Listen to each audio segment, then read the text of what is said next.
programa de hoje vai fazer um passeio pela história da ditadura militar no Brasil. Um período de restrições às liberdades e garantias. Um tempo em que o sigilo era a marca de julgamentos promovidos na Justiça Militar. Sessões que produziram documentos de um período importante da história do país e que foram resgatados depois de uma decisão do plenário do Supremo Tribunal Federal. Já vai longe o tempo em que civis eram julgados por crimes políticos perante a Justiça Militar em sessões secretas. O presente só pode ser entendido em um futuro melhor construído se nós conhecermos e revisitarmos o passado. Não se pretende mais aceitar como legítima a democracia da ignorância. É preciso não perder de perspectiva que a Constituição da República não privilegia o sigilo.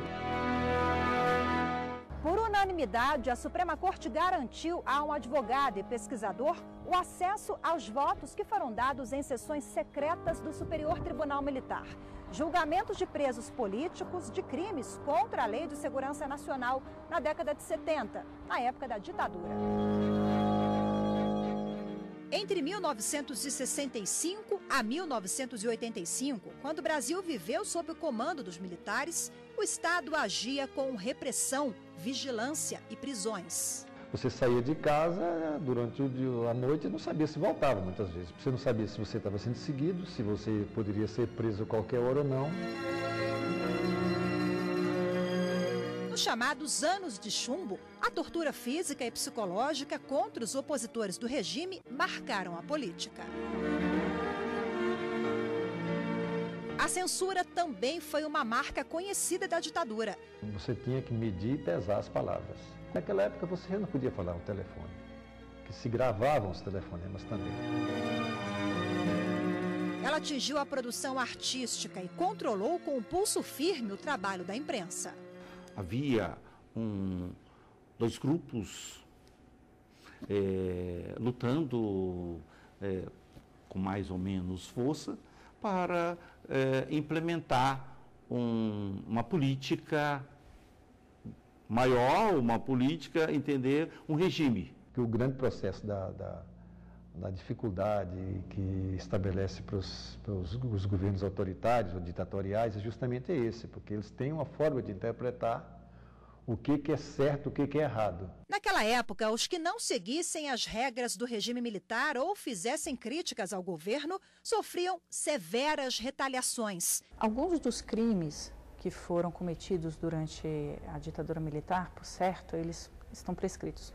Mas há crimes, por exemplo, contra a humanidade, que são imprescritíveis de acordo com o direito internacional e de acordo com o nosso atual ordenamento jurídico. Pai, afasta de mim esse cálice, Pai. Afasta de mim esse cálice, Pai. Afasta de mim esse cálice de vinho tinto de sangue. Muitos artistas e jornalistas foram exilados e obrigados a viver fora do país. A ditadura militar também reprimiu fortemente os sindicatos de trabalhadores. Foram proibidas as mobilizações de greve. Diretores sindicais foram presos, caçados e exilados. Se uma pessoa não era da confiança do governo, a pessoa simplesmente recebia essa pessoa que não interessa. Essa aqui não pode concorrer porque tem um bloqueio aqui, tem uma informação negativa nos órgãos de informação, de segurança e informações do governo e, consequentemente, essa pessoa não pode concorrer. Aconteceu na Confederação também. A Confederação sofreu 2 intervenções do governo. O atual presidente da CONTEC, Confederação Nacional dos Trabalhadores nas Empresas de Crédito, conta que, além dessas intervenções, a instituição também sofreu ataques mais graves dos militares na década de 70. Um exemplo é um companheiro que foi presidente da Confederação muito antes de mim, que eu não cheguei a conhecer, Aloísio Palhano Pedreira Ferreira, que era o presidente da CONTEC, dessa confederação que eu presido hoje. Ele era presidente em 1964, foi afastado, foi destituído, foi demitido, exilou-se na embaixada no México, foi para Cuba, voltou de Cuba ao Brasil, claro que clandestinamente. Posteriormente ele retornou a Cuba. Na segunda vez que ele voltou ao Brasil, já nos anos 1970, acabou sendo torturado e finalmente foi assassinado. Agia-se de acordo com a época. Então não dá para a gente julgar, dá para a gente analisar a situação, dá para a gente entender que não se deve repetir, mas não dá para julgar com os olhos de hoje. Durante o regime militar, os julgamentos no Superior Tribunal Militar de presos políticos e de acusados de crimes contra a segurança nacional eram divididos em duas partes. Em sessões públicas, quando eram feitas as sustentações orais dos advogados, e em sessões secretas, quando eram gravados os debates e os votos dos ministros do STM. O atual presidente do Superior Tribunal Militar, José Coelho Ferreira, explicou que na época do regime militar, o sigilo era mantido porque um ato normativo do tribunal dava proteção especial à documentação sigilosa. A justificativa, entre outras razões, era para garantir a inviolabilidade da vida privada, preservar a intimidade, a honra das pessoas envolvidas. Hoje, o ministro diz que a Justiça Militar não tem motivos para que os processos corram em segredo de justiça. A regra é a transparência, a regra é a publicidade, inclusive nos julgamentos, nas decisões administrativas dos tribunais. Essa é a regra. 88, então, veio isso. O que acontece é que a necessidade de adaptação do Poder Judiciário, dos órgãos da administração, demorou um pouco. Se nós lembrarmos que a Constituição de 88 e só em 2011 é que nós tivemos a Lei da Transparência, chamada LAI, dá para notar que as coisas têm uma lógica de adaptação um pouco demorada, um pouco complexa. Ele lembra que a decisão do Supremo sobre a liberação integral dos acessos dos arquivos do STM, em 16 de março deste ano, foi exatamente no mesmo dia da sua posse no Superior Tribunal Militar. Naquele dia, estava aqui, posse, todo satisfeito, alegre por assumir a presidência do tribunal. O presidente da República estava aqui, presente. Veio muito jornalista. Alguém me perguntou: o senhor vai recorrer? Eu falei: recorrer de quê? Não tem nada a recorrer. Está tudo aberto, está tudo disponível. Já publicamos edital sobre isso.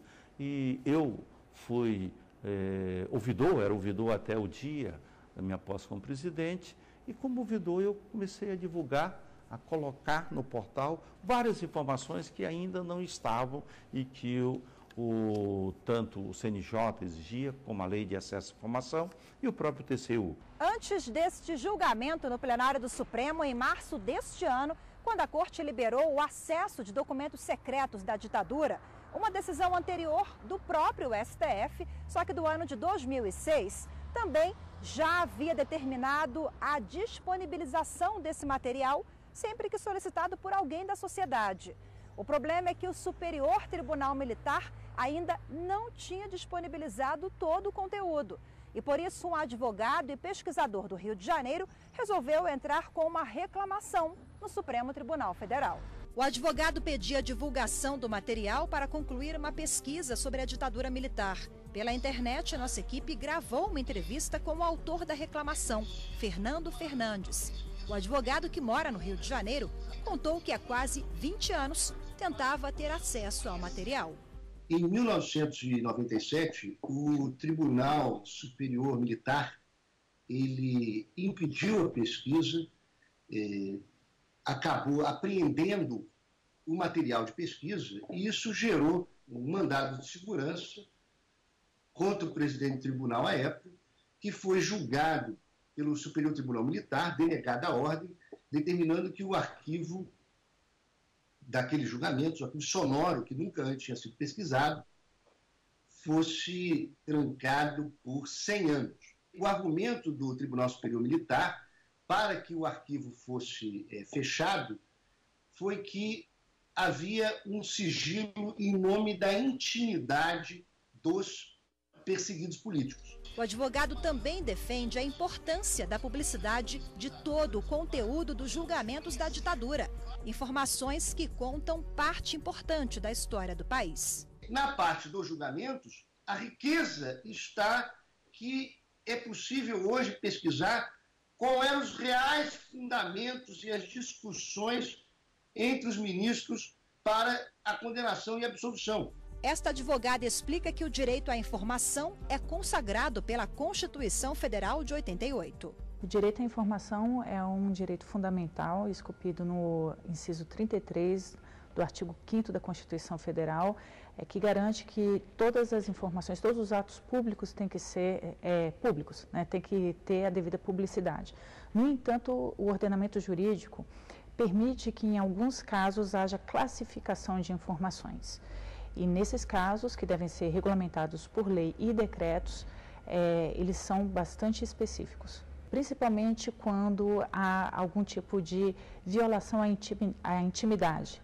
Mas esses casos têm que ser temperados com a proporcionalidade e, obviamente, a boa-fé. Há casos em que as informações, sim, esbarram na intimidade, mas existe, ou na pessoa, na figura, na imagem de uma determinada pessoa, mas essa pessoa é uma pessoa pública. Ou os atos nos quais ela se envolveu são atos importantes, políticos, importantes, de importante conhecimento, de interesse coletivo e social.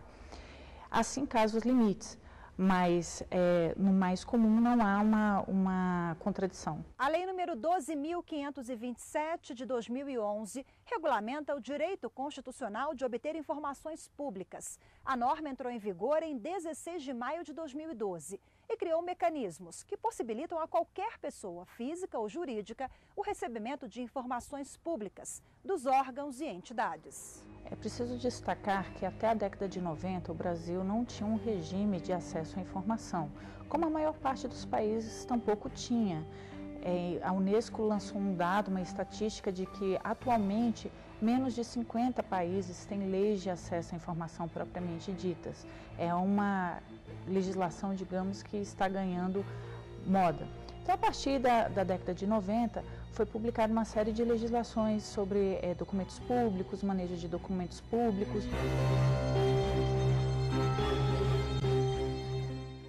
Daqui a pouco você vai ver como foi a decisão do plenário do Supremo Tribunal Federal sobre esse caso.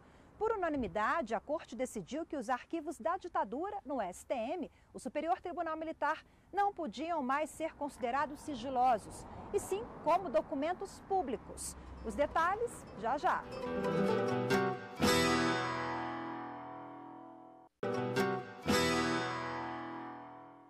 Estamos de volta com grandes julgamentos do STF, agora direto aqui do plenário do Supremo Tribunal Federal. Você acompanha hoje uma decisão que privilegia o direito à informação, um dos princípios básicos da democracia.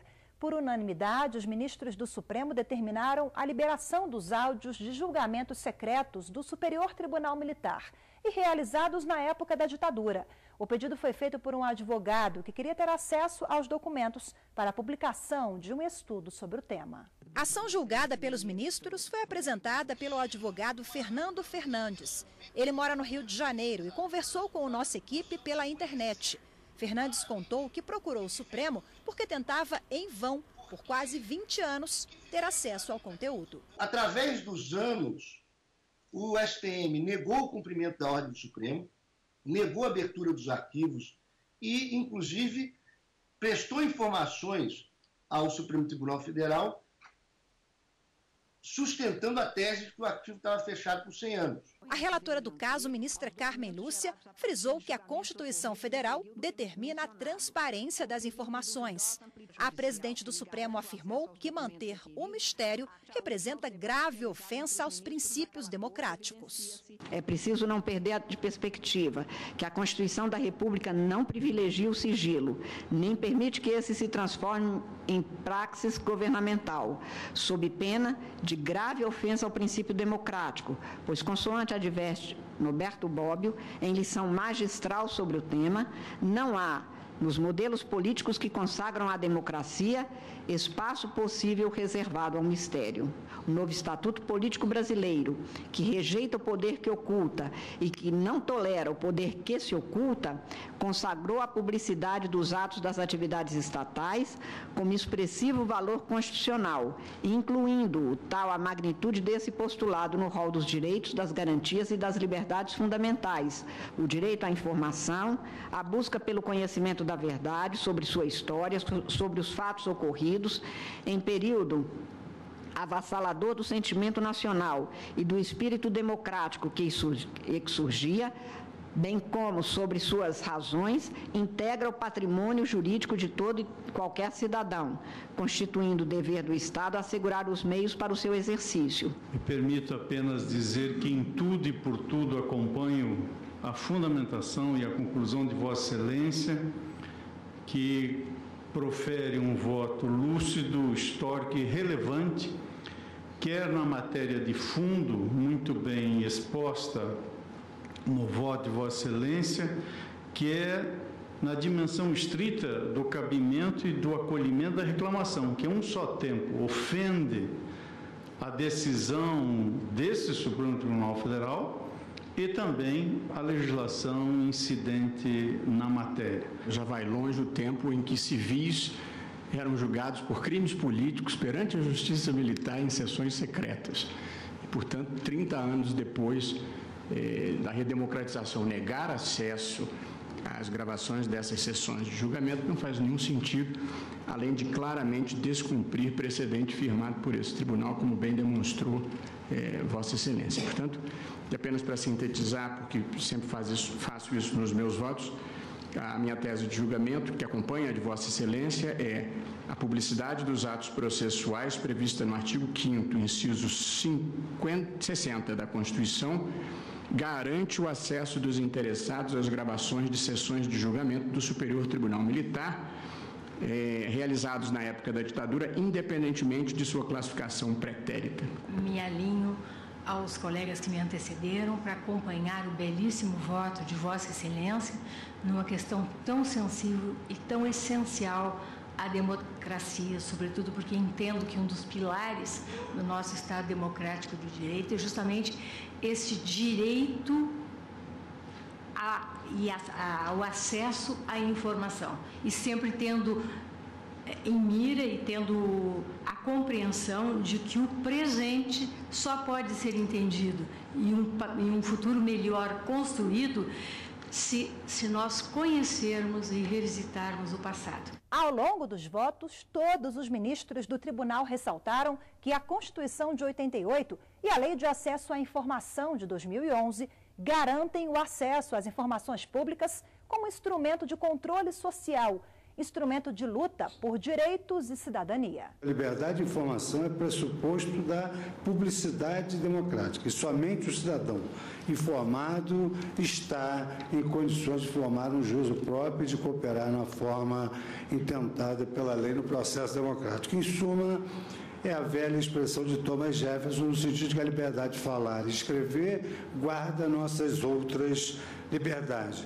Relembro, por fim, que a Constituição de 1988 dispõe que todos os julgamentos do órgão do Poder Judiciário serão públicos, o que torna absolutamente incompatível essa postura pretérita do Superior Tribunal Militar. O artigo 5º, inciso 14, é sempre bom lembrar, para fins pedagógicos, que assegura o acesso à informação, resguardado apenas o sigilo da fonte, quando necessário, ao exercício profissional. Portanto, não há nenhum tipo de embaraço ao acesso à informação. Outro que me parece muito importante e aplicável diretamente ao caso sob análise é o dispositivo também do artigo 5º, que consta do inciso 33, e vale a pena também ser lido em voz alta por razões pedagógicas.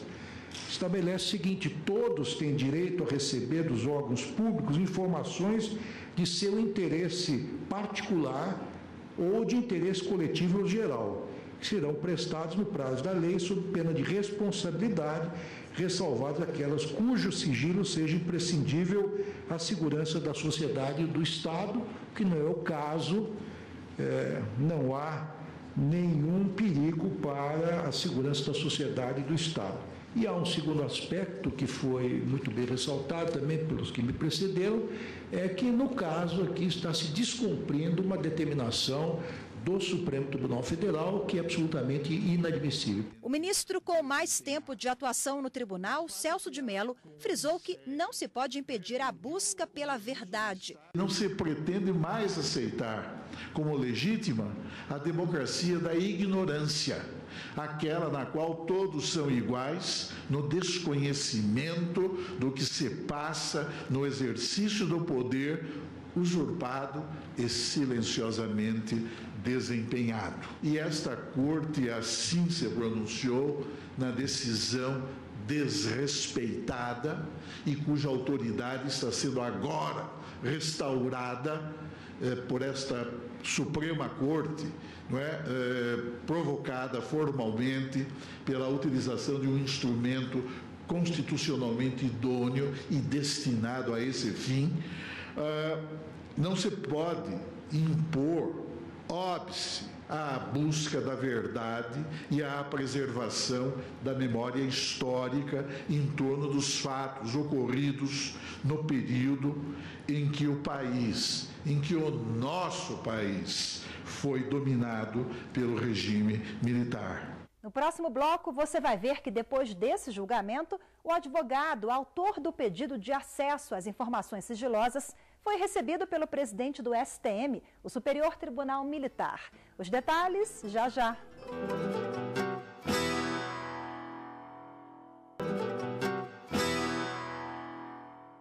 Você acompanha nesta edição o julgamento em que o Supremo Tribunal Federal garantiu o acesso às informações da época da ditadura militar.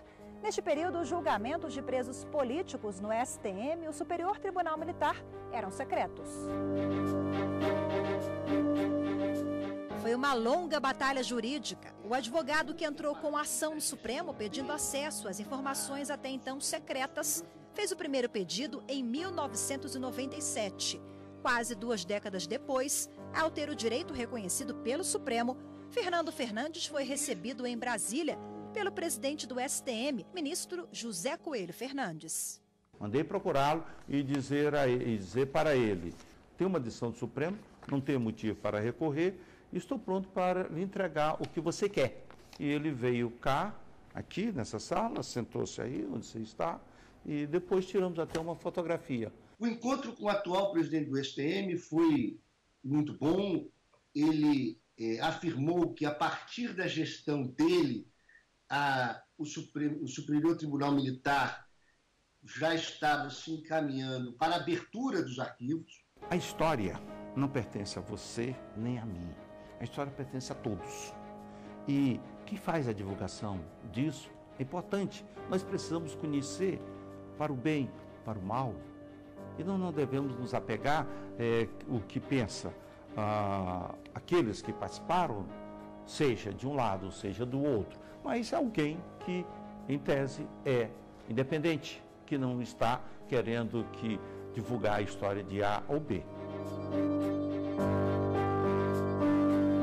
O ministro Coelho contou que desde maio deste ano, as sessões do Superior Tribunal Militar podem ser acompanhadas em tempo real pela internet, no site do STM.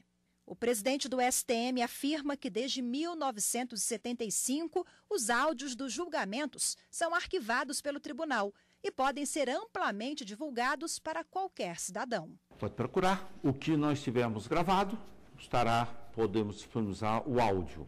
O que nós não tivermos gravado, já digitalizado, nós disponibilizamos, procuramos o meio físico e tiramos as cópias necessárias para o acesso. É isso. O que o Supremo fez foi ótimo.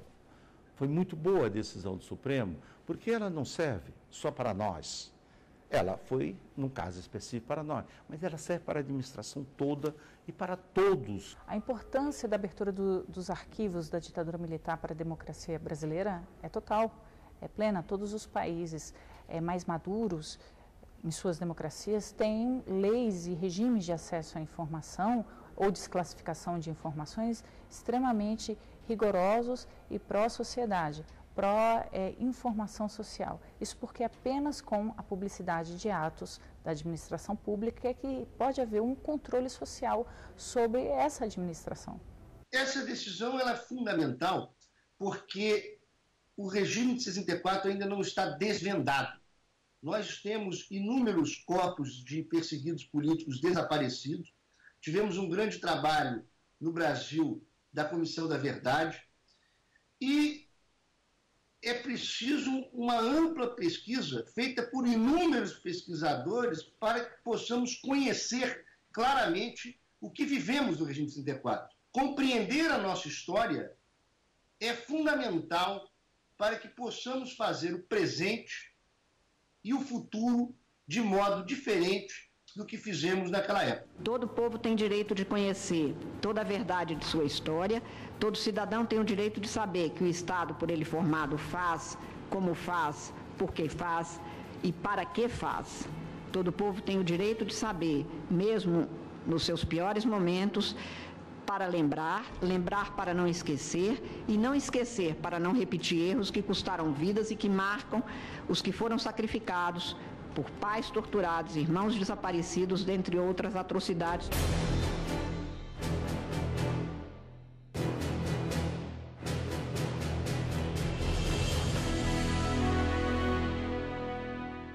A edição de hoje fica por aqui. Lembrando que para rever este e outros programas é só acessar tvjustiça.jus.br e procurar o Grande Julgamento do STF.